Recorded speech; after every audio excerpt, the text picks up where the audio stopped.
श्री गुरु चरण सरोज रज निज मन मुकुरु सुधारु परनौ रघुवर विमल जसु जो दायकु फल चार बुद्धिहीन तनु जानिके सुमिरो पवन कुमार बल बुद्धि विद्या देहु मोहे हरहु कलेश विकार। धन्य धन्य निवृत्ती देवा, काय महिमा वर्णावा, शिवे अवतार धरुनी केले त्रैलोक्य पावना। पैठण निवासी श्री शांती ब्रह्म एकनाथ महाराजांचा हा अभंग, 4 चरणांचा अभंग, अतिशय गोड आणि सुंदर असा अभंग।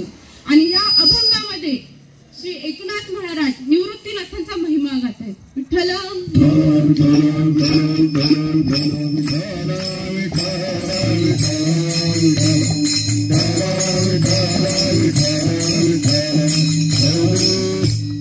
आजची ही आपली वारी श्री क्षेत्र कुंजे हनुमान मंदिर ते श्री क्षेत्र त्र्यंबकेश्वर, म्हणजे महादेवाच्या स्थानापासून ते महादेवाच्या स्थानापर्यंत। मारुतीराय म्हणजे साक्षात महादेवाचा अवतार आणि त्या महादेवापासून ते निवृत्तीनाथ म्हणजे महादेवांचा अवतार। महादेवाच्या स्थानापासून महादेवाच्या स्थानापर्यंत येणारी आपली ही वारी आणि ह्या वारीचं हे 45वं वर्ष आहे। ह्या वारीबद्दल बोलायचं म्हणजे माझ्या जन्माच्या आधीपासून ही गावात परंपरा चालू आहे। आणि ही वारी म्हणजे या कुंजे गावामध्ये एक छोटंसं रोपटं लावलं गेलं, कोणी त्याला खत घातलं, कोणी पाणी घातलं आणि त्याला जगवलं। आणि आज ते ज्या महान विभूतींनी केलं त्यांचं स्मरण केल्याशिवाय मला पुढे जाता येणार नाही। या ठिकाणी आज मी माझ्या स्वतःच्या आजोबा म्हणजे मधुकर वेखंडे बाबा यांचं स्मरण करते, कारण की त्यांनी त्यांचा मोलाचा हातभार ह्या दिंडीसाठी लावलेला आहे। माझे आजोबा सासरे श्रीधर महाराज, विष्णू ठाकरे बाबा, वामन बाबा आणि अखंडपणे मृदुंगावर थाप देणारे अमृत बाबा, दामू बाबा, सदू शेलार बाबा यांची नावं घेतल्याशिवाय मी पुढे जाऊ शकत नाही, कारण ह्यांना प्रणाम केलंच पाहिजे। जिथे कुठे असतील तिथून मला बघत असते। आणि त्यांनी जे हे रोपटं लावलं आणि त्यांचं जे आज वृक्ष झालेले ते आज ही संयोजक मंडळी उत्तमरित्या त्याचं सगळं नियोजन मी आज बघितलं, व्यवस्थितरित्या नियोजन आहे। ही त्यांची मेहनत एका दिवसाची नाहीये, ह्याच्यासाठी त्यांनी अगदी महिनाभर त्याचा सगळा पाठपुरावा केलेला आहे। ह्याच्यामध्ये मी आवर्जून नाव घेऊ इच्छिते विष्णू बाबा, तात्या बाबा, विष्णू शेलार बाबा आणि हे पण विष्णू शेलार बाबा आहेत, दोघांचं पण नाव घेऊ इच्छिते। पांडू बाबांचं नाव घेईन, ह्या बाबांचं नाव घेईन, मी सगळ्या मंडळीचं नाव घेऊ इच्छिते इथे। आणि ह्या संयोजक मंडळी आणि माझ्या गुरूंनी माझ्यावर जो आज विश्वास दाखवला आणि मी ह्या नारदीय गादीवर उभी राहू शकली, हे माझं परम भाग्य समजते।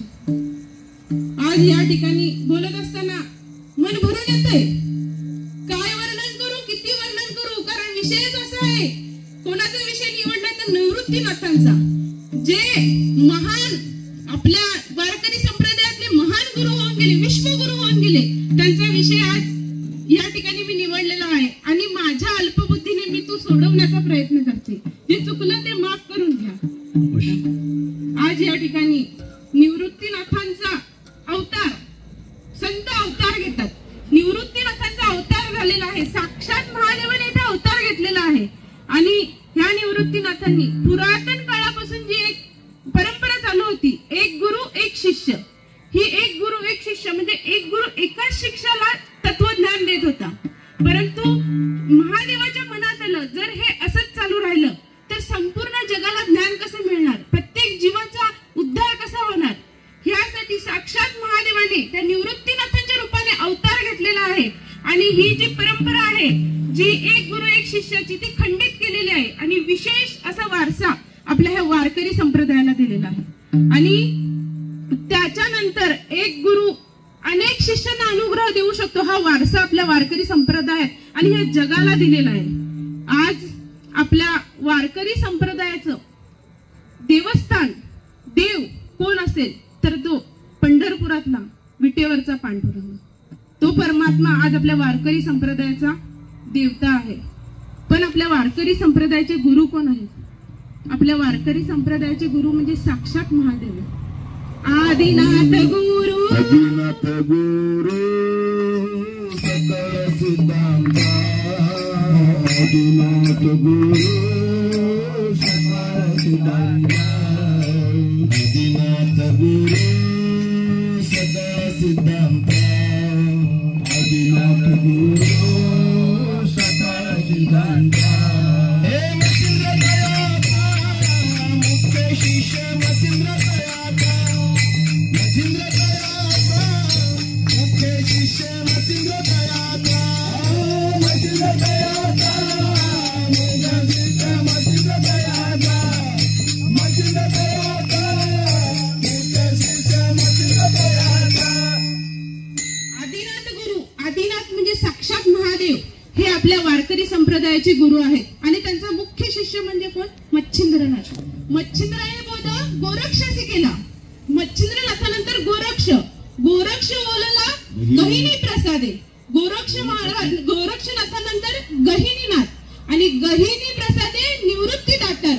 गहिनीनाथांनी अनुग्रह दिला तर निवृत्तीनाथांना आणि निवृत्तीनाथांनी ते ज्ञानदेवाला चोचविलं.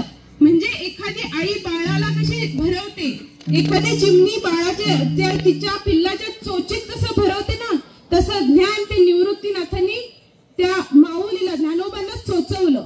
म्हणजे ही परंपरा कशी झाली?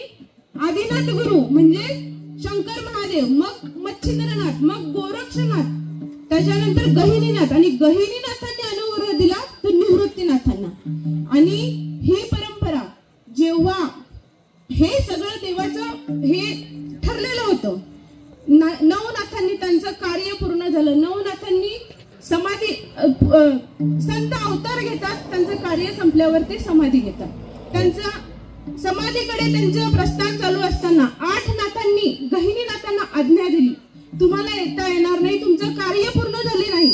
या भूतलावर साक्षात महादेवाचा अवतार होणार आहे आणि त्या महादेवाला, त्या अवताराला तुम्हाला ज्ञान द्यायचंय, त्याच्यामुळे तुम्हाला थांबावंच लागेल. आणि हा आपल्या गुरूंचा आदेश ऐकून गहिनीनाथ त्र्यंबक क्षेत्री आले आणि त्र्यंबक क्षेत्री येऊन ते ब्रह्मगिरीच्या पर्वतावर राहू लागले आणि वाट बघू लागले. कोणाची? त्या महादेवाचा अवतार होणार आहे, त्या अवतार कधी होतो त्याची वाट बघू लागले.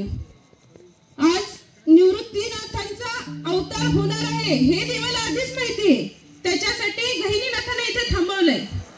मग पैठण जवळ गोदावरी नदीच्या तीरावर गाव आहे आपेगाव.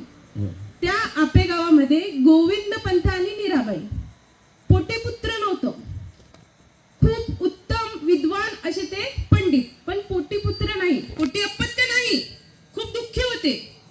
त्यांनी गायत्री देवीची प्रार्थना केली, गायत्री देवीची तपश्चर्या केली. कुठे? गोदावरीच्या नदीत उभं राहून. आणि त्याचं फळ असं मिळालं त्यांना की स्वतः गहिनीनाथ त्यांच्या दारात गेले. गहिनीनाथांना त्यांनी आपलं दुःख सांगितलं. गहिनीनाथांनी त्यांना आशीर्वाद दिला आणि एक भस्माची पुडी दिली. माते हे घे, तुला पुत्र होईल. आणि त्या गहिनीनाथांच्या आशीर्वादाने आषाढ शुद्ध एकादशीला त्यांच्या घरात पुत्र रत्न जन्माला आला. आषाढी एकादशीला जन्माला आला म्हणून त्याचं नाव विठ्ठल ठेवलं. आणि विठ्ठल जन्मापासूनच हुशार आणि पैठणला त्यांना वेदाधिकांचा अभ्यास करायला पाठवलं. संपूर्ण शिक्षण घेऊन विठ्ठलपंत जेव्हा आपेगावात आले तेव्हा त्यांचं मन ना या महादेवाकडे ओढलं जाऊ लागलं. त्यांना संसार सुखात रुची नव्हती, त्यांना रामेश्वराची ओढ लागली आणि आई वडिलांची आज्ञा घेऊन ते निघाले तीर्थयात्रेला, म्हणजे रामेश्वराच्या दर्शनाला. रामेश्वराच्या दर्शनाला जात असताना प्रथम दर्शन घेतलं ते भीमाशंकराचं. भीमाशंकरावरून दर्शन घेऊन खाली उतरले अलंकापुरीत. अलंकापुरीत आल्यानंतर सिद्धेश्वराचं दर्शन घेतलं आणि पिंपळाच्या पारावर बसले.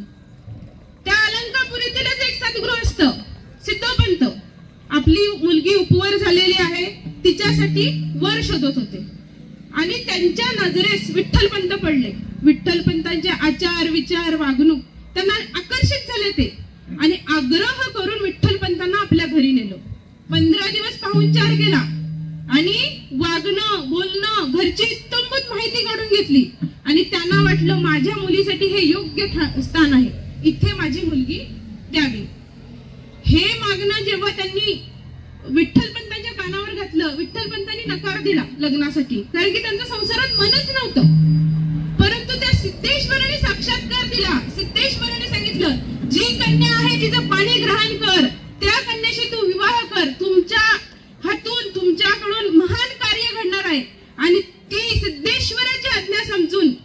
सिद्धेश्वराची आज्ञा समजून त्या ठिकाणी विठ्ठलपंतांनी त्या कन्येशी विवाह केला. मीनाक्षी तिचं नाव होतं, परंतु लग्नानंतर तिचं नाव रुक्मिणी ठेवण्यात आलं. असं विठ्ठलपंत आणि रुक्मिणीचं लग्न झालं. पती पत्नी आणि सासू सासरे सगळ्यांना घेऊन ते आपेगावात गेले. त्याच्या आई वडिलांना खूप आनंद झाला. मुलगा घरी आलाय, सुनेला घेऊन आलाय, कारण की त्यांचं मन संसारात नव्हतंच. त्याच्यानंतर काही दिवसांनी आई वडील वृद्धापकाळाने निधन पावले. परंतु विठ्ठलपंत काही संसारात रमायला तयार नाही. त्यांचा काशी क्षेत्राकडे ओढा, काशी क्षेत्राला निघून जावं हे त्यांच्या मनातली इच्छा प्रबळ होऊ लागली. आणि ते दिवसेंदिवस रुक्मिणीला सांगू लागले, मी संन्यास घेतो, मी संन्यास घेतो. परंतु रुक्मिणी पण हुशार होती. ती शास्त्रातले दाखले द्यायची की पत्नीची आज्ञा घेतल्याशिवाय पतीला संन्यास घेता येत नाही. असं करता करता रुक्मिणीला वाटलं इथे नाही मन रमत, अलंकापुरीत जावं. दोघं पती पत्नी अलंकापुरीत आली. पण तिथेही तेच, त्यांचं मन काही संसारात रमतच नव्हतं. शेवटी एक दिवशी पती पत्नींच्यात भांडण झालं आणि त्या भांडणामध्ये ते सारखे विचारू लागले, मी संन्यास घेऊ का, मी संन्यास घेऊ का. आणि रुक्मिणीने शेवटी त्या भांडणाला कंटाळून सांगितलं, जा एकदाचा घ्या संन्यास. आणि हे थेट निघाले ते काशी क्षेत्र. आणि काशी क्षेत्री जाऊन त्या ठिकाणी रामानंद महाराजांच्या मठात त्यांनी संन्यास घेतला. चैतन्य नावाने राहू लागले. आणि ही जेव्हा बातमी रुक्मिणीला समजली, व्याकुळ झाली, व्याकुळ. त्या सिद्धेश्वराचं दर्शन घेते, त्याला अर्थ म्हणजे हाक मारते की माझ्या पतीला परत पाठव, माझ्या पतीला परत पाठव. त्या पिंपळाला प्रदक्षिणा मारते की हे नाथा, हे सिद्धेश्वरा, माझ्या पतीला परत पाठव. आणि असं करता करता 12 वर्ष उलटले. पण एक दिवस त्या सिद्धेश्वराने तिची हाक ऐकली. सिद्धेश्वराने रामानंद स्वामी, जे काशीमध्ये ज्यांच्या मठामध्ये विठ्ठलपंतांनी संन्यास घेतलाय, त्या रामानंद महाराजांच्या स्वप्नात जाऊन साक्षात्कार दिला की ज्याला तू संन्यास दिला आहेस 12 वर्षापूर्वी, त्याची पत्नी त्या अलंकापुरीत इंद्रायणीच्या काठावर वाट बघते. त्यांच्या हातून महान कार्य घडणारे, त्यांना तू मुक्त कर, त्यांना संन्यास याच्यातून मुक्त कर, त्यांना गृहस्थ आश्रमात पाठव. आणि रामानंद महाराजांना ही बातमी, हे खरं वाटत नाही. मजल दर मजल करत येऊन पोचले ते अलंकापुरीला. अलंकापुरीला आले. अगदी पहाटेच्या वेळात त्या पिंपळाच्या पारावर बसले. आणि तिथल्या ज्या महिला होत्या ना, त्यांचा नित्यक्रम होता, इंद्रायणी स्नान करायचा, सिद्धेश्वराचं दर्शन घ्यायचं आणि पिंपळाला प्रदक्षिणा घालायचं, हा त्यांचा नित्यक्रम. त्या आल्या. महाराज ते बसलेले आणि कोणतरी महान विभूती आहे म्हणून दर्शनाला गेल्या. प्रत्येक जणीला ते त्यांच्या अधिकारानुसार आशीर्वाद देत होते. असंच रुक्मिणीने जाऊन त्यांचं दर्शन घेतलं. त्यांनी रुक्मिणीला पुत्रवती भव म्हणून आशीर्वाद दिला. रडू लागली रुक्मिणी. ती रडू लागली. महाराजांना वाटलं मी तर हिला चांगला आशीर्वाद दिलाय, का बरं रडते. तेव्हा बाजूच्या महिला सांगायला लागल्या, खूप अभागिनी होती, तिचा नवरा संन्यास घेतला, नवरा तिचा निघून गेला हो. आणि हे सगळं ऐकताच रामानंद महाराजांना ते जे घडलेलं ते सत्य सगळं माहिती झालं. आणि विठ्ठलपंतांची पत्नी म्हणजे रुक्मिणी आणि सिद्धोपंत आणि त्यांची पत्नी ह्यांना घेऊन ते थेट गेले कुठे, काशी क्षेत्राला. त्या ठिकाणी त्यांना बाहेर थांबवलं. आतमध्ये गेले. चैतन्य आवाज दिला. चैतन्य बाहेर आले. आणि रामानंद महाराजांनी विचारलं, कोण आहेस तू, कोण आहेस तू. विचारल्याबरोबर त्यांना वाटलं माझ्याबद्दल माझ्या गुरूंना सगळं खरं माहिती झालं. त्यांनी जे होतं ते खरं सांगितलं. गुरूंनी आज्ञा दिली, तुला संन्यास आश्रमात राहता येणार नाही, तुला गृहस्थ आश्रमात जावं लागले. हे ऐकता क्षणी विठ्ठलपंत तिथे लोटांगण घातलं. माझं संसारात मन रमत नाही, मला पाठवू नका, मला तुम्ही इथून सोडू नका. परंतु समोर पत्नी आणि सासू सासऱ्यांना बघून त्यांना गृहस्थ आश्रमात जावंच लागलं. गुरुची आज्ञा पाळावीच लागली. हे सर्व कशासाठी त्या विद्यार्थ्याने हे घडवून आणलं, तर साक्षात त्यांच्या पोटी त्या महादेवाला अवतार घ्यायचे म्हणून हे सगळं प्रयोजन हे विधानाचंच. असं करत ते पती पत्नी आणि सासू सासरे येऊन पोचले अलंकापुरीत. पण त्या अलंकापुरीतल्या लोकांनी गरळवकाला सुरुवात केली. सुखाने जगू देत नव्हते, हीनपणाने वागणूक द्यायला लागले. आणि त्या पती पत्नीला त्या अलंकच्या बाहेर काढलं. तिथे त्यांनी पर्णकुटी बांधली. पती पत्नी राहू लागले. कोणी भिक्षा देत नाही. पाण्यावर दिवस आपेगावला. आपेगावला गेल्यानंतर पुन्हा तीच परिस्थिती. लोक काही चांगले वागायला त्यांच्याशी चांगले वागतच नव्हते, अगदी हीनपणाने वागणूक द्यायला लागली. पण त्याच्यात पण एक आनंदाची गोष्ट म्हणजे रखुमाई गर्भवती राहिली. रखुमाई गर्भवती राहिली. अहो, जगाचा मालक तिच्या पोटात जन्म घेणारे, काय तेज आलं असेल त्या रखुमाईवर. तिच्या तेजाने विठ्ठलपंत आनंदी झाले आणि वयाच्या 55व्या वर्षी त्यांच्या आयुष्यात भाग्योदय झाला आणि त्यांच्या घरात पुत्ररत्न जन्माला आला. विठ्ठल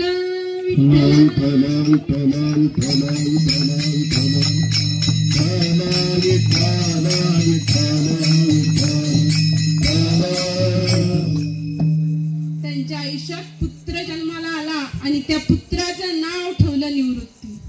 अगदी 3च वर्षात ज्ञानोबा, पुढच्या 3 वर्षात सोपान आणि मुक्ताई अशी 4 अपत्ये झाली. अगदी गोंडस बाळ त्यांना झाली आणि हळूहळू मुलं मोठी होऊ लागली. आई वडिलांना वाटायला लागलं मुलांना आता आपल्या धर्मात घ्यावं. धर्मसभेने आपल्याला जो त्रास दिलाय मुलांना होऊ नये. पण कसलं काय, धर्मसभेने आई वडिलांना जो त्रास झाला त्याच्यापेक्षा जास्त संन्यासाची पोरं म्हणून त्यांना हीनपणाने वागणूक द्यायला लागले.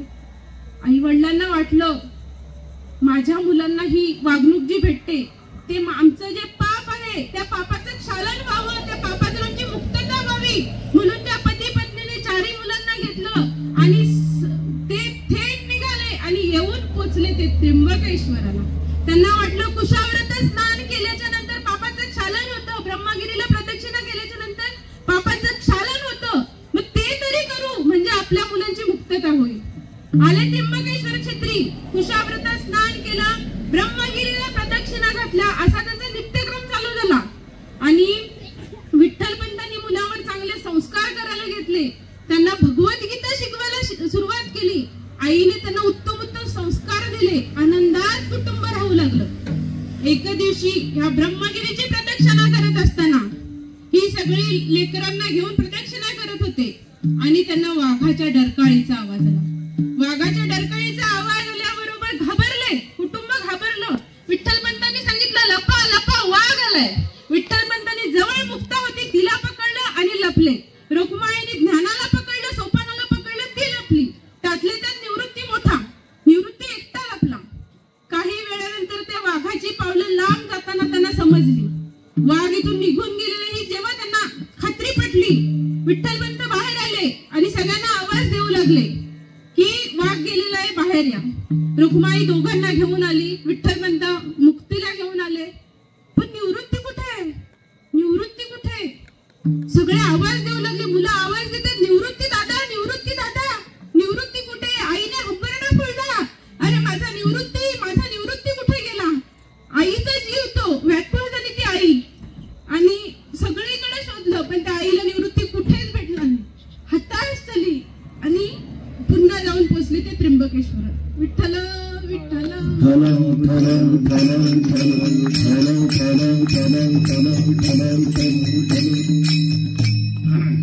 हताश झाले. सगळीकडे शोधलं पण निवृत्ती कुठेच सापडला नाही. 3 महिने झाले. त्यांचं नित्यक्रम चालू होता. कुशाव्रत स्नान करायचं, ब्रह्मगिरीला प्रदक्षिणा घालायचं, हा नित्यक्रम चालू होता. 3 महिन्यानंतर अचानक एक दिवशी निवृत्ती समोरून चालत आली. काय आनंद झाला असेल त्या मातेला. त्या मातेने जाऊन आलिंगन घातलं, हंबरडा फोडला. लेकरांनी आलिंगन घातलं, दादा दादा, आमचा दादा आला. आईने हंबरडा फोडला. निवृत्ती, अरे माझ्या निवृत्ती कुठे गेला होतास, का गेला होतास रे निवृत्ती? तेव्हा निवृत्तीनाथांनी सांगितलं, आई मी गेलो नव्हतो ग, मला नेलं होतं. आई, ह्या ब्रह्मगिरीच्या पर्वतामध्ये नाथांचे 9 नाथांपैकी शेवटले नाथ म्हणजे गहिनीनाथ, त्यांची गुफा आहे. तो वाघ दुसरा तिसरा कोणी नव्हता का आई, तो वाघ म्हणजे स्वतः गहिनीनाथ होते. त्यांनी मला नेलं, त्या गुहेत नेलं, त्यांनी माझी संवाद साधला. आई मी सामान्य नाही ग, त्यांनी मला जाण करून दिली. आई मी सामान्य नाही, त्यांनी मला गुण असं तत्वज्ञान दिलं आणि ते तत्वज्ञान घेऊन आई मी आलोय आज. आई माझ्या हाताने कार्य सोपवले, ते कार्य मला पूर्ण करायचे. आणि हे निवृत्तीचे बोल ऐकून त्या आई वडिलांना खूप खूप आनंद झाला. माझा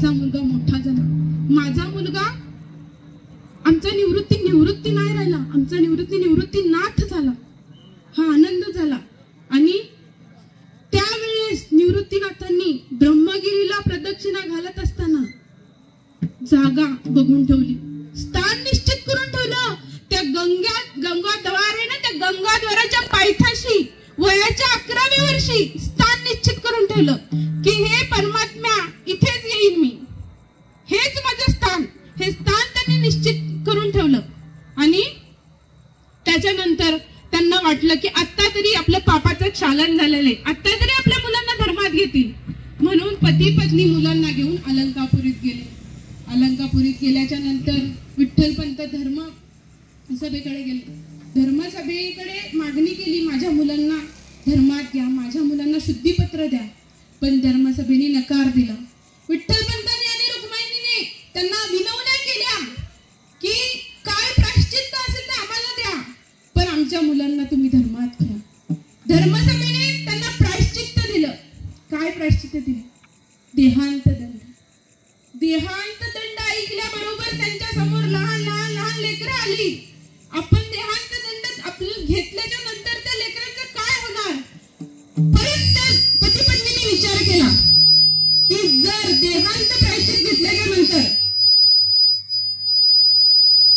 देहांत प्रायश्चित्त जर आपण घेतल्याच्या नंतर आपल्या मुलांना जर ही धर्मसभा शुद्धीपत्र देणार असेल तर आपण देहांत प्रायश्चित्त घेऊ. हे त्या पती पत्नीने ठरवलं. आणि त्यांनी ठरवलं ह्या जगाच्या रहाटीमध्ये राहण्यासाठी आपल्या मुलांना आधी सक्षम बनवू, त्यांना ज्ञान देऊ आणि मग आपण हे प्रायश्चित्त घेऊ. घरी आल्याच्या नंतर मुलांना त्यांनी ह्या जगात ज्या रंगाच्या रहाटीमध्ये वावरण्यासाठी ज्ञान द्यायला सुरुवात केलं. आईने निर्वाणीची भाषा बोलायला लागली. आईने निवृत्तीवर जबाबदारी टाकायला लागली. निवृत्ती, तुम्ही भावंड लहान आहेत रे, तू मोठा आहेस, आम्ही असो किंवा नसो, तू या बाळांचं संगोपन कर, त्यांना ज्ञान दे, त्यांना शिकव, त्यांच्या डोळ्यात कधीच पाणी येऊन नको देऊ. हा निवृत्ती, हे त्या आईचे शब्द. आणि त्यांनी दोघांनी मग निर्णय घेतला की आपण त्यांचं प्रायश्चित्त घ्यायचं. आपली मुलं सक्षम झालेली आहेत. आणि एका मध्यरात्री विठ्ठलपंत उठले, 2 पत्र लिहिली. एक लिहिलं धर्मसभेच्या नावाने, एक लिहिलं निवृत्तीनाथांच्या नावाने. धर्मसभेच्या नावाने लिहिलं की तुमच्या आज्ञेनुसार आम्ही देहांत प्रायश्चित्त घेतोय, आमच्या मुलांना शुद्धीपत्र मिळावं. आणि निवृत्तीनाथांच्या नावे लिहिलं. त्यांना सांगितलं, निवृत्ती बाळा तू मोठं आहे, ह्या तिघा भावंडांना आई वडिलांची कमी पडू देऊ नको, तू यांची जबाबदारी घे. आणि रुक्माईला उठवलं. रुक्मिणी उठली. उठल्याबरोबर तिने पहिला काय केलं असेल? पायातली जोडवी काढली. ही माझी पायातली जोडवी आहेत ना, ह्यांचा जर आवाज आला ना तर माझी मुक्ता उठेल. आणि माझी मुक्ता उठली तर मला विचारेल, आई तू कुठे चाललीस? मी काय उत्तर देऊ त्या मुक्ताला? काय उत्तर देऊ? अशा त्या मातेने तिची जोडवी काढली. मुक्तेकडे बघते, सोपानाकडे बघते, म्हणाकडे बघते. जाऊन माझ्या बाळांना आळाबळा घ्याव्या, त्यांची मुक्की घ्यावे. पण पुन्हा पुढे जाते, मी जर असं केलं तर माझ्या मुलांना शुद्धीपत्र भेटणार नाही. आणि ती माता पुढे जाते. परत धावून यावं, त्या एखाद्या पक्षिणीचा जीव कसा पिल्लांमध्ये अडकतो, शेवटी आईच नव्हती, ती आई धावून धावून परत त्या पिल्लांकडे येते. आणि शेवटी विठ्ठलपंतांनी सांगितलं, नाही रुक्मिणी, आपल्या मुलांसाठी आपल्याला थांबता येणार नाही. आणि दोघं गेले, पुढे निघून गेले. पुढे गेल्याच्या नंतर त्यांना रस्त्यात गहिनीनाथ भेटले. आणि गहिनीनाथांनी सांगितलं, कोणाची चिंता करताय? तुमच्या बाळांच्या संगोपनाची चिंता करताय? अहो, तुमची बाळं सामान्य नाही, त्यांचं संगोपन तुम्ही आम्ही काय करणार? अहो, या जगाचं संगोपन करण्यासाठी ते आलेले आहेत. या जगाला संगोपनाची जे संगोपनासाठी लागते ते सगळे द्यायला तुमची बाळ आलेली आहेत. अहो, तुमचा मोठा निवृत्ती साक्षात महादेव आहे, तुमचा ज्ञाना महाविष्णू आहे, तुमचा सोपाना साक्षात ब्रह्मा आहे, आणि मुक्ताबाई म्हणजे साक्षात आदिशक्ती आहे. शिव तो निवृत्ती विष्णू दानदेव पाही. शिव तो निवृत्ती विष्णू दानदेव पाही. शिव तो निवृत्ती विष्णू दानदेव पाही. शिव तो निवृत्ती विष्णू दानदेव पाही. हा सोपान झाला ब्रह्मा मुळे माया मुक्ताई. सोपान झाला ब्रह्मा मुळे माया मुक्ताई. मुळे माया मुक्ताई. माया मुक्ताई.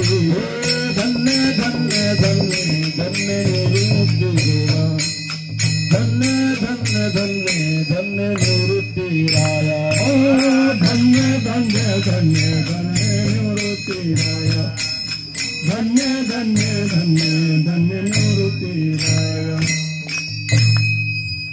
आणि गहिनीनाथांचे हे शब्द ऐकून त्या आई वडिलांना एक समाधान वाटलं, निश्चिंत झाले ते. आणि त्या पती पत्नींनी एकमेकांचा हात पकडला आणि ओम गंगेय स्वाहा म्हणून स्वतःचं शरीर त्या गंगेला अर्पण केलं. देहांत प्रायश्चित घेतलं त्यांनी. कशासाठी? आपल्या मुलांसाठी. इकडे सकाळ झाली, मुक्ताई उठली. मुक्ताई, माझी आई मला रोज उठवते, आज माझ्या आईने मला आवाज का नाही दिला? मुक्ताई उठली, आईला शोधते. आई आई बाबा कुठे आहेत तुम्ही? आई सापडत नाही, बाबा सापडत नाही. नाना दादाला उठवलं, अरे आपल्या आई बाबा नाही, निवृत्तीला उठवलं, आई बाबा नाहीयेत. मुलं उठली, आई बाबांना शोधतायत, पण आई बाबा भेटतील कसे? आई बाबा गेले निघून त्या लहान लहान लेकरांना सोडून. मुलांनी आकांत तांडव केला, हंबरडा फोडला, आई वडील कुठेच सापडत नाही.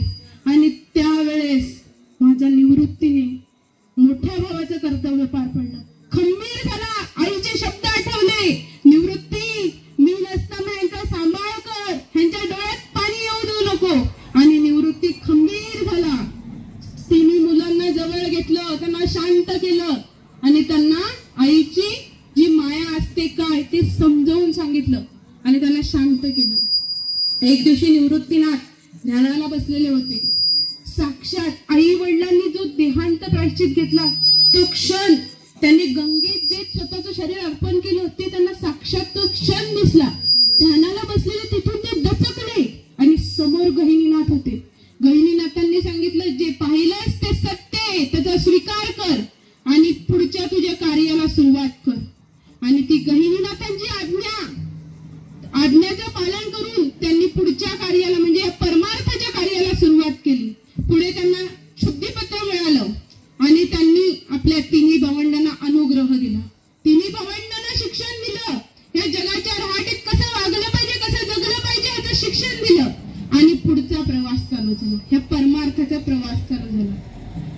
तिन्ही भावंड, चारही जण एक बैलगाडी घेतली. त्या बैलगाडीचा मालक आणि तीर्थयात्रेला निघाले. तीर्थयात्रा करत असताना ते फिरत फिरत फिरत नेवासा क्षेत्राजवळ आले. नेवासा क्षेत्राजवळ आल्याच्या नंतर बैलगाडीचा आवाज, फक्त त्या घुंगरांचा आवाज, एवढी शांतता आणि त्याच्यात एक हुंदका म्हणजे रडल्याचा आवाज आला. निवृत्तीने मागे पाहिलं, कोण रडतंय? तर ज्ञाना रडतोय. गाडी थांबवली, ज्ञानाने गाडीतून उडी मारली, बाजूला जाऊन एका दगडावर बसला आणि ज्ञाना रडू लागला. निवृत्तीने गेला, जवळ गेला, का रे ज्ञाना, का रडतोय? दादा, का जगायचं आपण, का राहायचं या जगात? ज्यांनी आपल्या आई वडिलांना छळलं, ज्यांनी आपल्याला छळलं, ही जी जनता आहे, ही लोक आपल्याला चमत्कार केले तरच नमस्कार करतात, का ह्यांच्यासाठी जगायचं? त्यावेळेस निवृत्तीने आदेश दिला, ज्ञाना तुझ्या तोंडातून हे शब्द नाही. अरे आईने आपल्या त्या जगत विधात्या त्या श्रीकृष्णावर प्रेम करायला शिकवलं आणि त्या श्रीकृष्णाच्या बासरीमधून जसे मधुर स्वर बाहेर पडतात ना, तसे शब्द तुझ्या मुखातून बाहेर पडले पाहिजेत. ज्ञाना, तू सामान्य नाहीस. ज्ञाना, त्या ठिकाणी त्याने ज्ञानदेवाला आदेश दिला, जी त्या भगवान परमात्म्याने, ज्या त्या श्रीकृष्णाने जी गीता सांगितलेली आहे, त्या गीतेचा भावार्थ तुझ्या मुखातून निघाला पाहिजे. ज्ञाना, ह्या जगाला त्याची गरज आहे. आणि तो गुरूंचा आदेश ऐकून माऊलींनी काय केलं, त्या नेवासा क्षेत्रामध्ये एक प्रेत होतं, त्या प्रेताला त्यांनी आपल्या शक्तीने जिवंत केलं आणि परीस खांबाला टेकून बसले. मुखातून त्या गीतेचा भावार्थ निघू लागला आणि ते प्रेत जे जिवंत केलेलं ना ते लिहू लागले. अशा प्रकारे दैदिप्यमान असा त्या गीतेचा उज्ज्वल असा भावार्थ त्यांच्या मुखातून निघू लागला आणि तयार झाली ती भावार्थ दीपिका म्हणजे ज्ञानेश्वरी. आणि हे सगळं कशामुळे होऊ शकलं, तर फक्त आणि फक्त त्या निवृत्ती महाराजांच्या आदेशाने त्यांनी जाणीव करून दिली, ज्ञाना तू सामान्य नाही. म्हणून श्री संत एकनाथ महाराज त्यांच्या पहिल्या शब्दात म्हणतात, धन्य धन्य निवृत्ती देवा धन्य धन्य निवृत्ती देवा.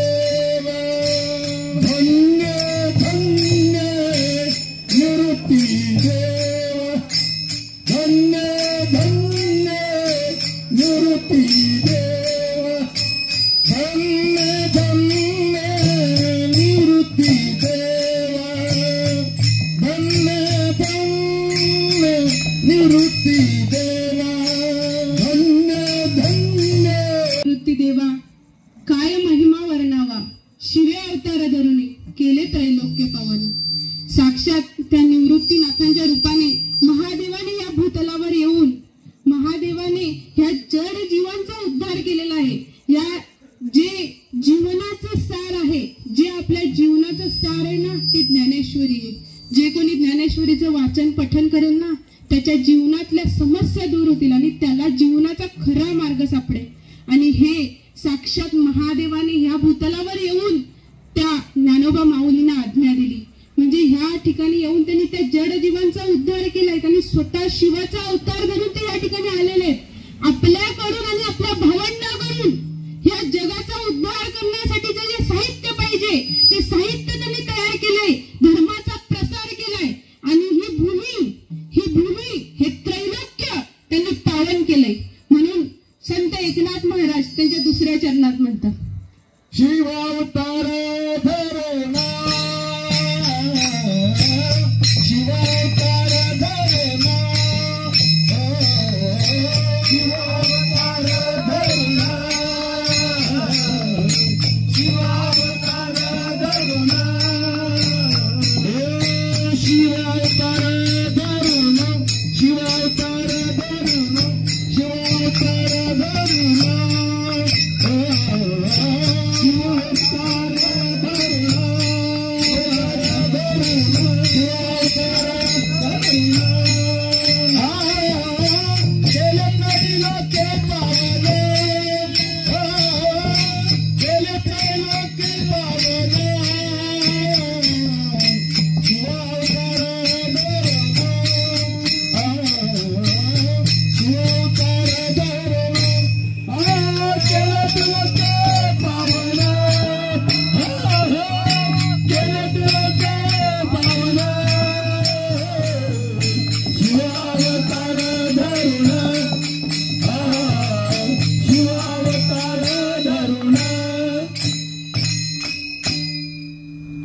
ज्ञानोबा माऊलीने त्यांचं कार्य पूर्ण केलेलं आहे.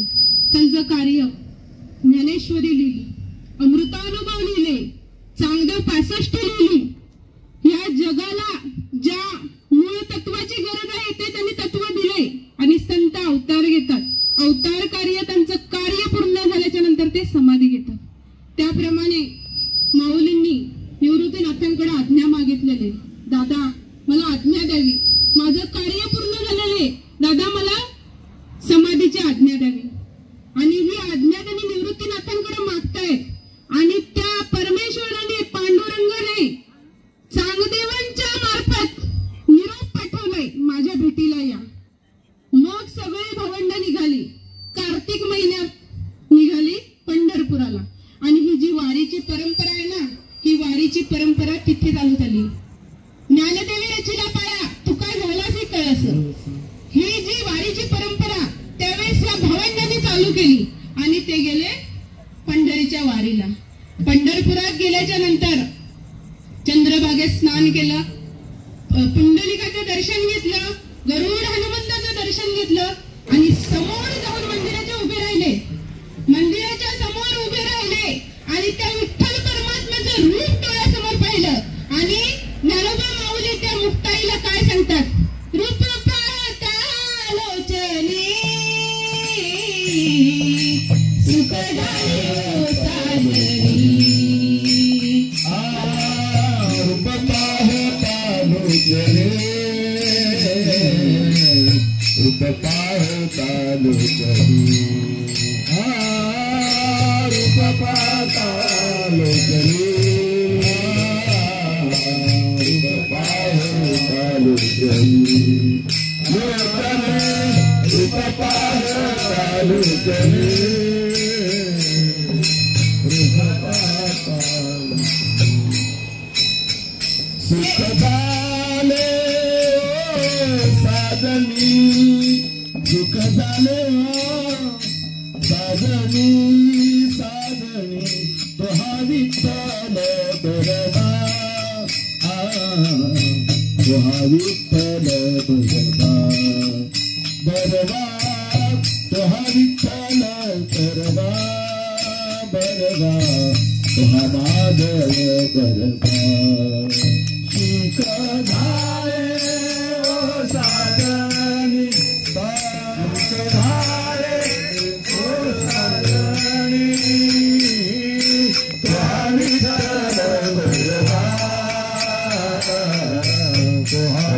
विठ्ठल बरवा बरवा विठ्ठल बरवा बरवा माधव बरवा बरवा.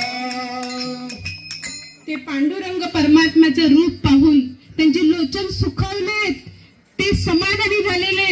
जे सुख त्यांना त्यांच्या आईने ज्या भगवान परमात्म्यावर, ज्या श्रीकृष्णावर प्रेम करायला लावलेलं, ते त्या मुक्ताईला सांगतात, अगं मुक्ताई, तोच हा माधव, तोच हा इथे पंढरपुरात विटेवर उभा आहे, तो हा माधव बरोवा, तो हा विठ्ठल बरोवा, तोच हा माधव जो आपल्या आई वडिलांनी आपल्याला ज्याच्यावर प्रेम करायला शिकवलेलं, ज्याची आवड लावलेली, तोच माधव या ठिकाणी ह्या विठ्ठल परमात्म्याच्या रूपात इथे उभा आहे.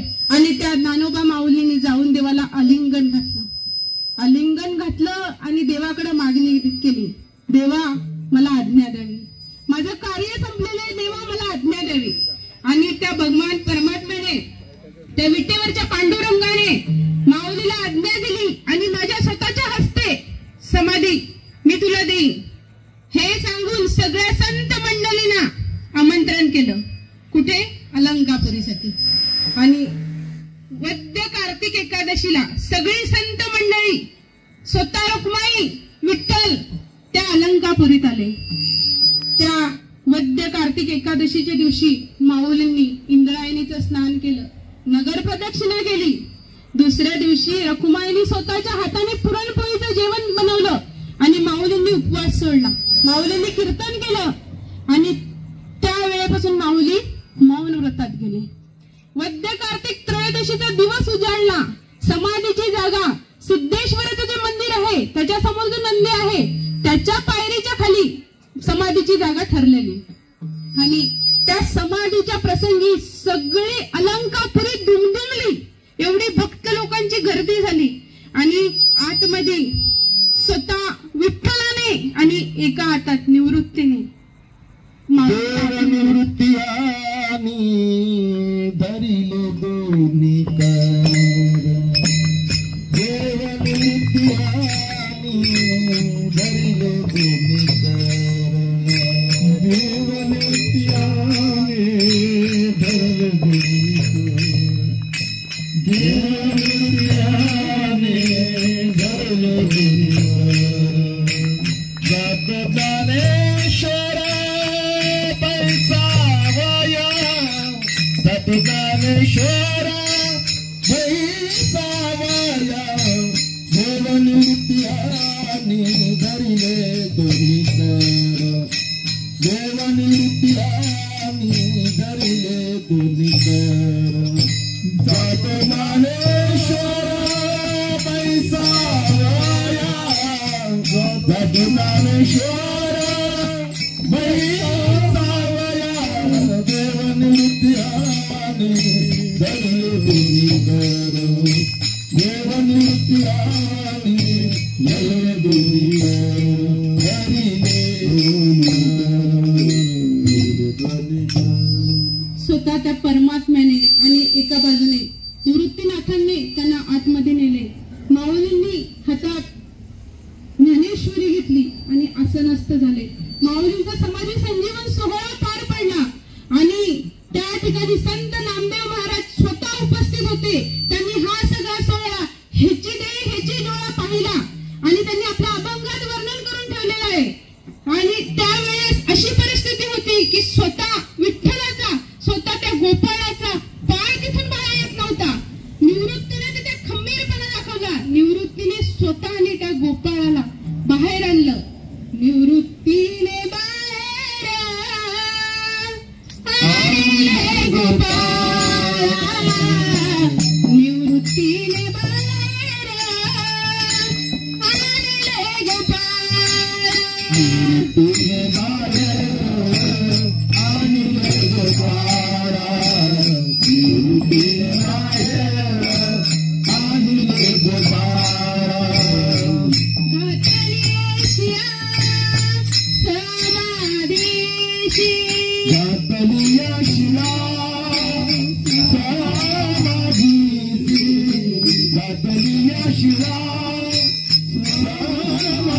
समाधीसी, देव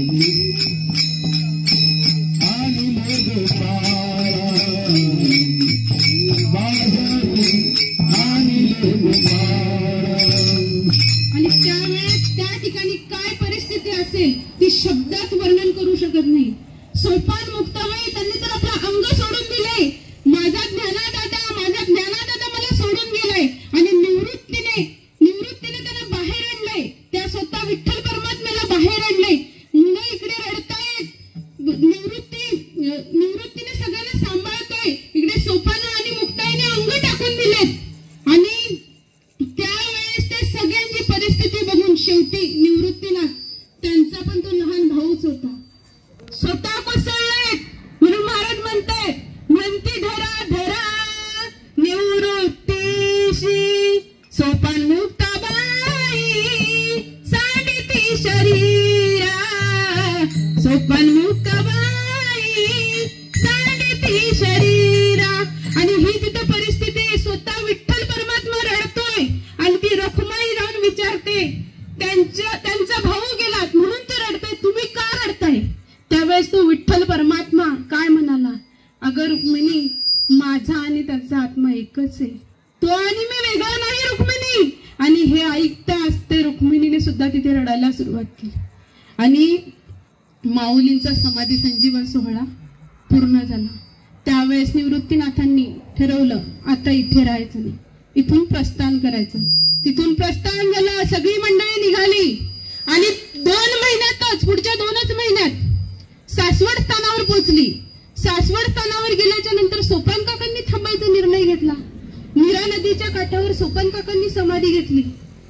सोपान काकांनी समाधी घेतल्याच्या नंतर त्यांचा प्रवास पुढे चालू झाला. तो गेला जळगाव प्रांतात तापी नदीच्या किनाऱ्यावर मुक्ताई नगर आत्ताचं जे ओळखलं जातं त्या ठिकाणी भजन चालू आहे. अचानक तिथलं वातावरण बदललंय. विजांचा कडकडाट चालू झालाय, पाऊस चालू झालाय आणि प्रत्येक जण इथे लपू की तिथे लपू अशी परिस्थिती झाली. प्रत्येक जण लपतोय. पण निवृत्तीनाथांच्या मनात आलं काहीतरी वेगळं घडणार आहे. आणि त्यांनी त्या पावसात धावायला सुरुवात केली. माझी मुक्ता कुठे गेली? कोणीतरी माझ्या मुक्तीला शोधा रे, माझ्या मुक्तीला शोधा. आणि काय त्यांची अवस्था झाली असेल. आणि त्या आकाशातून लख्ख अशी वीज कोसळली आणि त्या विजेमध्ये ती मुक्ताई विलीन होऊन गेली. दैदिप्यमान अशी ती मुक्ताई त्या विजेमध्ये विलीन होऊन गेली. आणि हे पाहता क्षणी त्या परमात्म्याने, त्या निवृत्तीनाथाने तिथे लोटांगण घातलंय. परत फिरा, माझी सगळी भावंड गेलेली आहेत, आता मी काय करू? माझं कार्य संपलेलं आहे. जी संत मंडळी होती त्यांना परत फिरायला लावलं, परत फिरा. माझी मुक्ता गेली, माझा ज्ञाना गेला, माझा सत्पान गेला. सगळ्या भक्त मंडळीला, संतांना मागे फिरवलं आणि एकटेच निघाले आणि येऊन पोचले कुठे? त्र्यंबकेश्वराला. त्र्यंबकेश्वर क्षेत्री आले आणि 11 वर्षाचे असताना त्यांनी जे स्थान निवडून ठेवलेलं, जे गंगाधराच्या पायथ्याशी वयाच्या 11व्या वर्षी स्थान निवडून ठेवलेलं, विचार करा किती महान विभूती असेल. आणि त्या निवृत्तीनाथांनी ते पण आले. त्र्यंबक क्षेत्र आहे ना, हे ह्या 12 ज्योतिर्लिंगांपैकी विशेष आहे. कारण ह्या ठिकाणी 3 ईश्वर वास करतात. ब्रह्मा, विष्णू आणि महेश हे 3 ईश्वर इथं वास करतायत. आणि हे त्र्यंबक क्षेत्री, जे त्र्यंबक राजाचं मंदिर आहे ना त्याच्या उंचावर, म्हणजे त्र्यंबक राजाच्या शिखरावर, आणि तो जो ब्रह्मगिरी आहे ना त्याच्या कुशीत. म्हणून एकनाथ महाराज सांगतायत की त्यांच्या 3ऱ्या चरणात सांगतायत, समाधी त्र्यंबका शिखरे, समाधी त्र्यंबका शिखरे, समाधी त्र्यंबका शिखरे, समाधी त्र्यंबका शिखरे, समाधी त्र्यंबका शिखरे, समाधी त्र्यंबका शिखरे, शिखरे, समाधी त्र्यंबका शिखरे. माझे शोभे ब्रह्मगिरी, माझे शोभे ब्रह्मगिरी,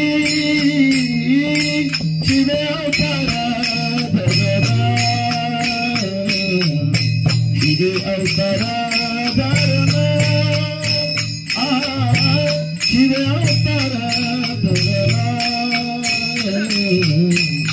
शिव अवतार धरण माझे शोभे ब्रह्मगिरी माझे शोभे ब्रह्मगिरी शिव अवतार धरण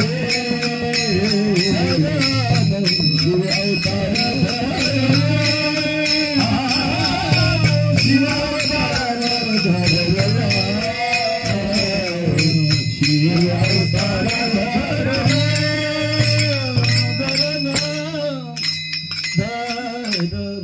त्या पांडुरंग परमात्म्यानी स्वतः निवृत्तीनाथांना समाधी द्यायचं ठरवलेले. परमात्मा इथे आलेला आहे. सगळी साधू मंडळी, संत मंडळी, अखंड समाजाचा मेळा जमलाय ह्या त्र्यंबक शिखरी. या त्र्यंबक शिखरी या ठिकाणी त्या निवृत्तीनाथांना समाधी देण्यात आली. संत अवतार घेतात त्यांचं कार्य पूर्ण करतात. कार्य पूर्ण झाल्याच्या नंतर ते समाधी घेतात. आणि या जगाला, या जडजीवांचा उद्धार त्या निवृत्तीनाथांनी केलेला आहे. आपल्या भावंडांकडून करून घेतलेला आहे. आणि तो जो उद्धार करण्यासाठी जे साहित्य लागते ते साहित्य त्याने निर्माण करून ठेवलेले आहे. आणि ते स्वतः परमात्म्याने त्यांना समाधी दिलेली आहे. आणि हे क्षेत्र म्हणजे अतिशय पावन असं क्षेत्र, हे त्र्यंबकेश्वर क्षेत्र. त्या ठिकाणी त्र्यंबक राजाच्या वरती शिखरावर आणि ब्रह्मगिरीच्या कुशीत असे ते निवृत्तीनाथ जे आहेत ते तिथे स्थानापन्न झालेले आहेत. विठ्ठल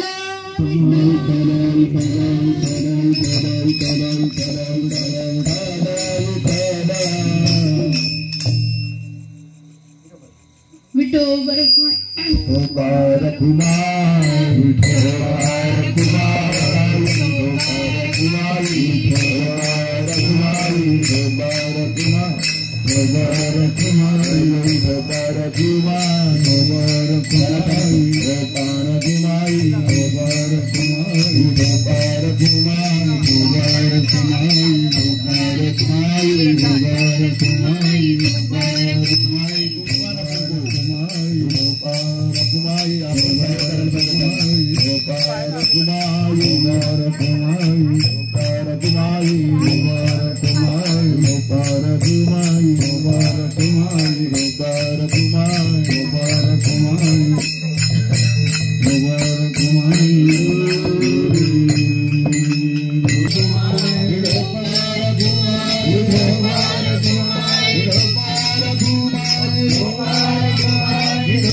या ठिकाणी निवृत्तीनाथांची समाधीस्थ झालेले आहेत.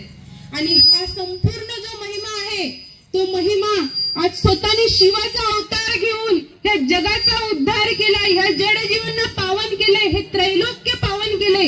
आणि अशा ह्या संत निवृत्तीनाथांचा महिमा काय आणि किती वर्णू. संत एकनाथ महाराज सांगतात, मी किती आणि काय महिमा वर्णू, माझ्या शब्दात मी सांगू शकत नाही. हा महिमा त्यांचा आहे. आणि अशा ह्या निवृत्तीनाथांच्या चरणावर, अशा ह्या निवृत्तीनाथांच्या चरणावर मी जनार्दन स्वामींचा शिष्य नतमस्तक होतोय. आणि महाराज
त्रैलोक्य पावन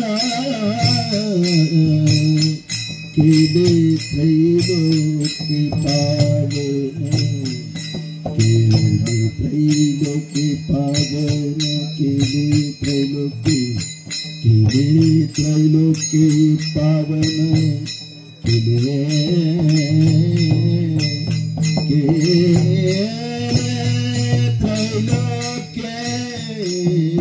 त्रैलोक्य पावन केले त्रैलोक्य केले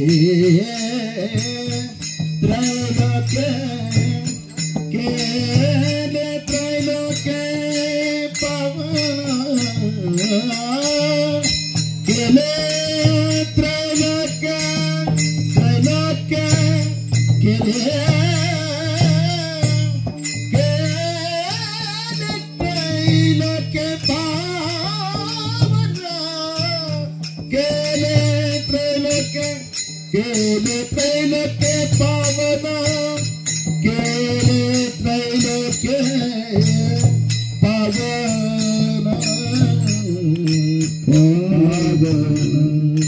केले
तिला चरणावर जो लीन झाला त्याचा उद्धार झाला.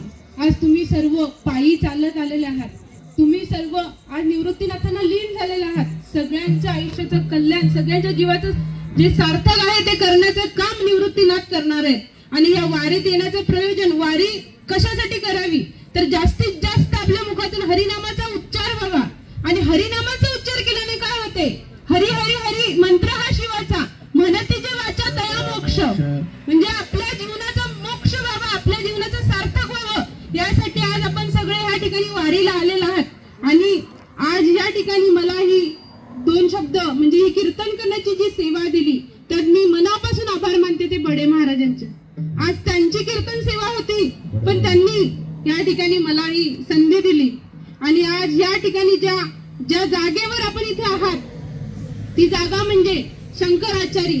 त्यांनी त्यांची ही शंकर गणपत आचारी त्यांनी ही जागा आपल्याला उपलब्ध करून दिली. आणि त्यांचं जे हे संतांची सेवा करण्याचं जे कार्य आहे ना ते अखंडपणे 20 वर्षापासून चालू आहे. आणि ते 20 वर्ष संतांची जी सेवा करतायत ना त्यांचं फळ म्हणजे त्या ताईंना 3 मुली होत्या. 3 मुलीनंतर आज 11 वर्षानंतर आता त्यांच्या घरात एका गोंडस बाळाचा जन्म झालेला आहे आणि त्यांचं नाव त्यांनी समर्थ म्हणून ठेवलंय. आज ही संतांची सेवा करतायत म्हणून देवाने त्यांच्या पदरात एक गोंडस बाळ टाकलेले. त्यांना मी मनापासून आभार मानते. आणि जे काही माझं चुकलं असेल मला माफ करा. आणि जे काही 2 शब्द चांगले बोलले असेल ते भगवंताच्या चरणी अर्पण आणि माझ्या गुरूंच्या चरणी अर्पण. ज्ञानेश्वर माऊली, ज्ञानेश्वर माऊली,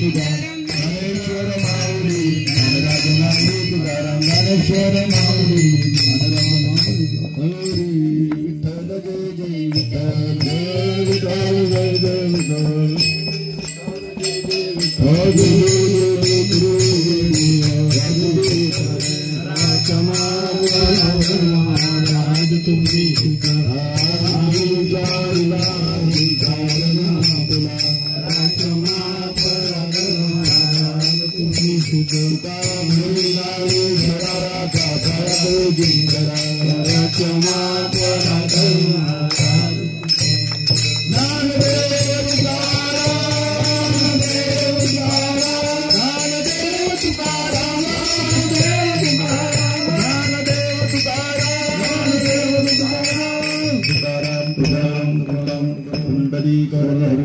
श्री नामदेव तुकाराम पंढरीनाथ भगवान की जय। बोले ज्ञानेश्वर महाराज की। श्री जगतगुरु तुकाराम महाराज, कृष्ण भगवान, स्वामी एकनाथ महाराज, श्री गुरुदेव निवृत्तनाथ महाराज। नमः पार्वती पते, हर हर महादेव। तालकऱ्यांनी खाली बसायचं आहे।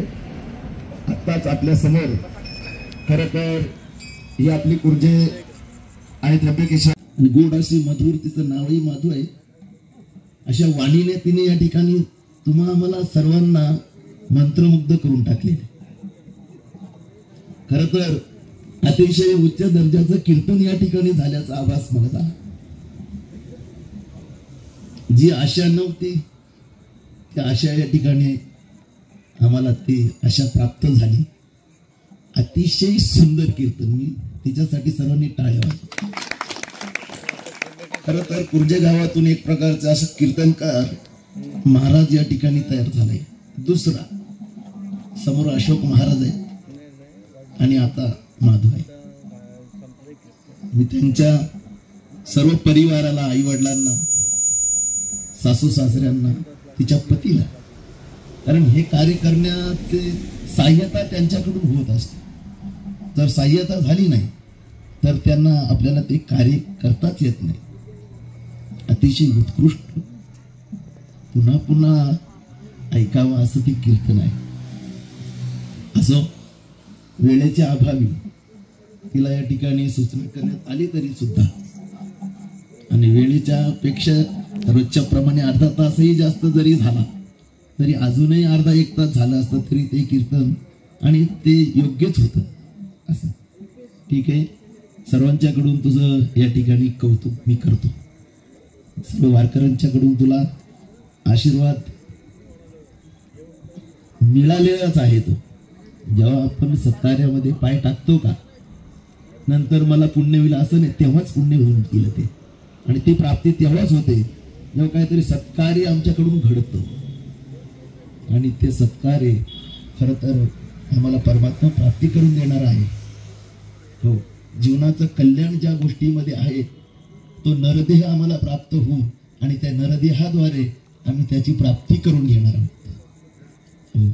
उपस्थित सर्व भाविकांना, दिंडी चालकांना, दिंडीच्या अध्यक्षांना आणि बाहेरून आलेल्या सर्व वारकऱ्यांना माझं साष्टांग दंडवत। या ठिकाणी अंतिम टप्प्यामध्ये आपण शेवटच्या स्थानाला प्राप्त झालेलो आहोत। खरं तर हा अभंग या ठिकाणी योग्यच झाला, कारण समोर समाधी शिखर, त्र्यंबकेश्वरचं शिखर दिसतंय। हो, आणि आपण त्या पावनभूमीमध्ये आपण आलेलो आहोत। अतिशय आपण पावन ते होणारच आहोत। आपल्याला माहीत नसतं आम्हाला किती पुण्य झालं, कारण पाप पुण्य तुझ्या हाती, ते पाप पुण्य आपल्या हातात नसतं।